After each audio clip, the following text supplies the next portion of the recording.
be deadly. No, not with your hands, not with noise, not with rage thrown around like broken glass. That would be too easy, too childish, too visible. Be deadly in the way winter is deadly to weak roots. Be deadly in the way silence is deadly to cheap performances. Be deadly in the way self-respect quietly starves manipulation. Most of your suffering did not come from enemies with obvious teeth.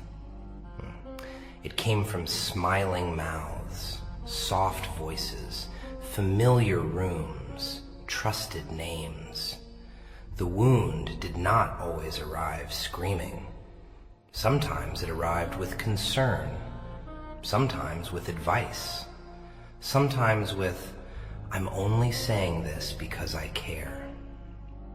And because you were sincere, because your heart still had that tragic little innocence, you kept mistaking softness for goodness.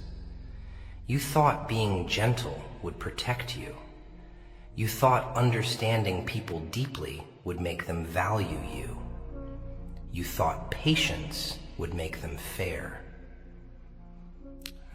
But some people do not respect softness until it leaves. Some do not understand kindness until it stops feeding them.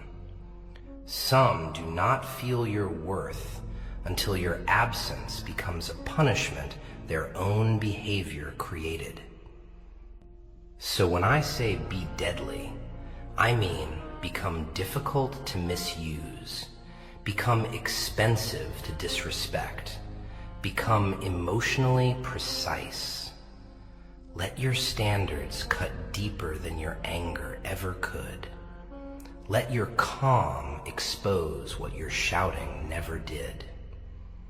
Because the most dangerous human being in any room is not the loud one. It is the one who finally understands exactly what people are, exactly what they do, exactly what they want, and no longer offers themselves carelessly to any of it.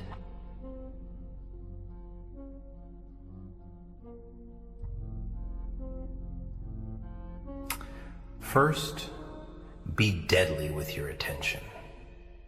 That thing you keep handing out like loose coins. That thing you pour into people because you cannot bear to seem cold. It is not cheap. It only looks cheap because you have been spending it recklessly. People reveal themselves by what they do when they have access to your attention. A person who respects you becomes more careful with it. A person who envies you becomes greedy with it.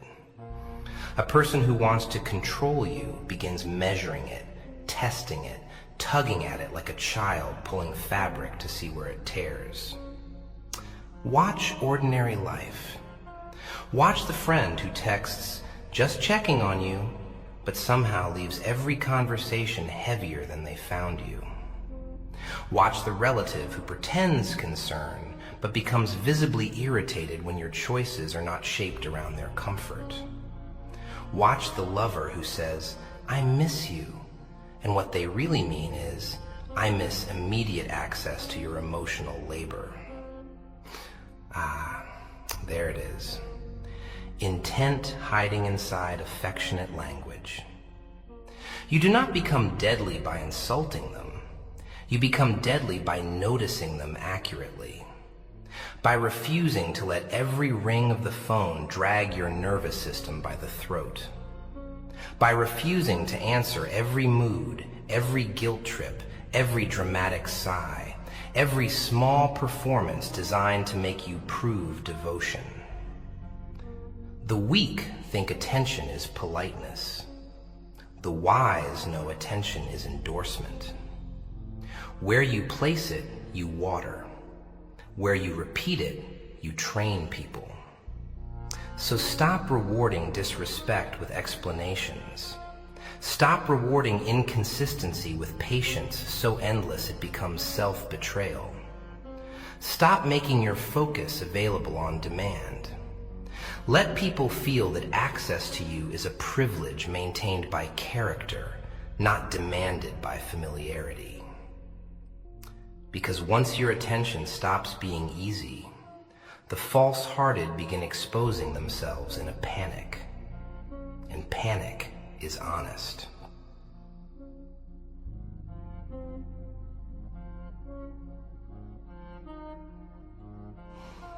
Second, be deadly with your responses. Not every blow deserves a blowback. Not every insult deserves a courtroom of explanations. Some of you keep bleeding energy because you think clarity will save you. That's sweet disease. You think if you explain enough, they will finally become fair. If you say it gently enough, they will finally become honest. If you reveal enough pain, they will finally become human. But many people do not misunderstand you. They understand you perfectly. They are simply counting on your need to be understood. So they provoke, then stand back and watch you spend your dignity trying to clean up a mess they made on purpose. At work, someone speaks over you in meetings, then smiles later and says, "Don't be so sensitive." In family, someone keeps making little cutting remarks, then acts shocked when you go quiet. In love, someone disappears for hours, days, sometimes emotionally for weeks, then returns with, "I've just been overwhelmed," and expects instant softness because the sentence wore the costume of vulnerability. Costumes again. Your deadliness begins when your reaction becomes harder to manipulate than your feelings. You hear the bait and you do not bite. You see the guilt and you do not rush to kneel an apology for boundaries you had every right to draw. You let silence do what desperation used to do badly. There is something terrifying about a person who no longer rushes to defend themselves. Not because they are numb, no. Because they have learned that self-respect does not need a speech every time someone with poor character feels inconvenienced by it. Respond less. Observe more. Let repetition build your verdict. A single rude moment may be stress. A pattern is character. A single delay may be life. Consistent carelessness is information. Be deadly enough to stop converting evidence into excuses. Your peace depends on that little brutality.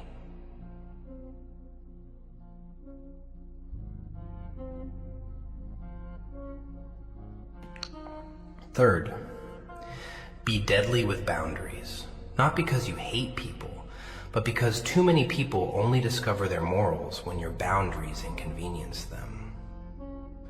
A boundary is a holy thing.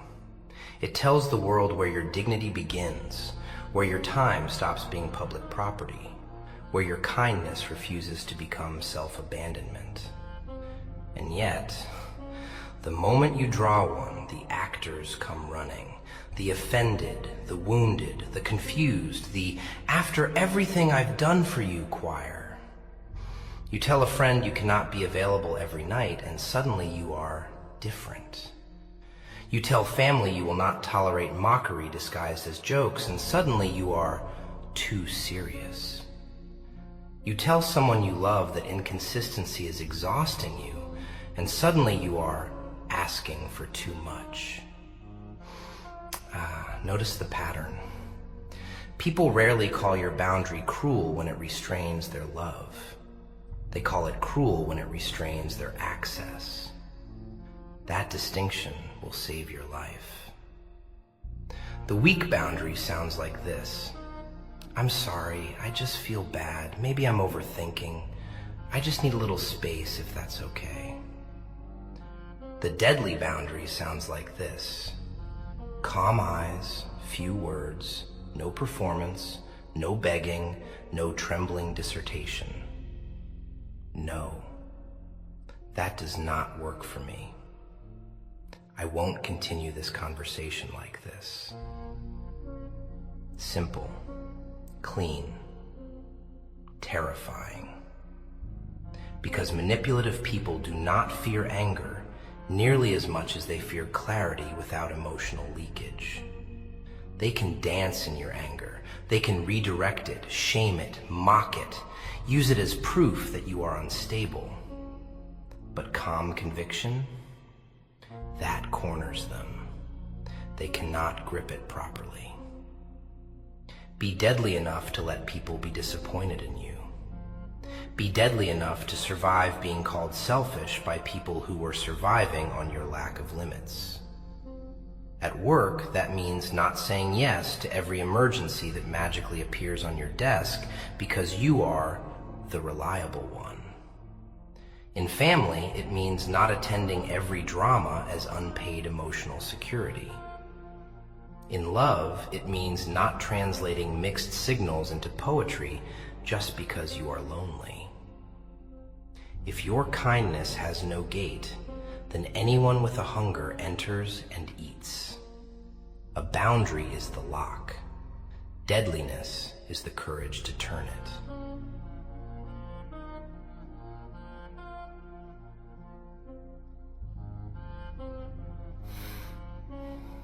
Fourth, be deadly with your image, but not in the childish sense of pretending.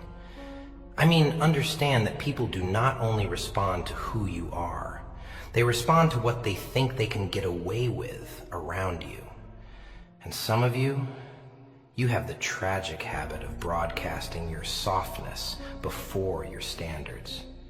You show your wounds before your discernment. You show your loyalty before your limits. You show your patience before your principles. So the room reads you like an open wallet. Someone at work notices you never say no and begins handing you small favors that slowly become your second job. A cousin notices you hate conflict and begins speaking to you however they like because they know you will choose peace over confrontation, even if that peace is built on your humiliation. A partner notices you fear abandonment, and suddenly every disagreement becomes a test of how much disrespect you will tolerate to avoid being left. People study one another, quietly, constantly. They track what embarrasses you, what softens you, what makes you hurry, what makes you apologize too soon, what makes you abandon your own side. The deadly person understands this without becoming paranoid. That is important. Not paranoid, precise. Precision says, I know how human beings move when comfort, fear, envy, and advantage start pulling on them. So you stop over-explaining your every motive. You stop offering private fragility to those who have not yet proven clean hands. You stop narrating every insecurity in rooms that enjoy weakness only when it is yours. There is a difference between authenticity and emotional nudity. One is honest, the other is often just poor security. Be warm, yes, but let warmth arrive with shape. Let people meet your calm, your courtesy, your restraint, and only later, if earned, your softness. Because one of the saddest truths in adult life is this: some people become kinder when they know your pain, and some become more accurate in their cruelty. Deadliness means learning to tell the difference before you hand over the map.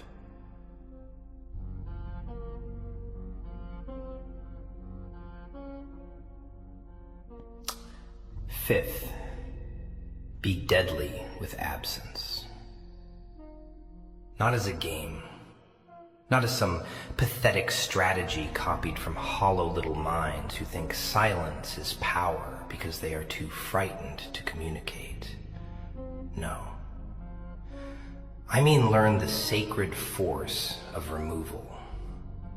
Learn what disappears when you stop carrying what was never yours.